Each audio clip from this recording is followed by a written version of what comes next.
ile heshima kubwa tunaweza kumpatia Raila Amolo Odinga, nyinyi kama wana ODM, ni kuhakikisha hakuna mtu atadhubutu kusema he will look after ODM.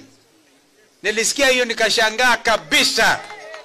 ODM is a grassroots mass party, and so is Wiper Patriotic Front. Na Raila hakuvunja Azimio. Kama kuna mtu mwenye haki ya kumuenzi na kujaribu jinsi tuwezavyo to make sure the name Raila Odinga lives on, it is one Stephen Kalonzo Musyoka. Nimemuuliza Mama Aida, hatujamaliza kumuenzi Raila. Raila ako na marafiki wengi duniani kote.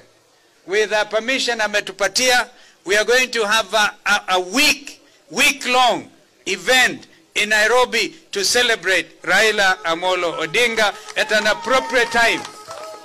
And we will take that to every county to celebrate the champion of devolution.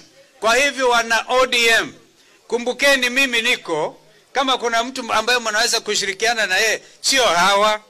Jamani, sio hawa. Jamani, sio hawa. Sio hawa kusema ule mtu akitendawili. Raila ni mtu akitendawili, alikuwa kiongozi. Si namna hiyo?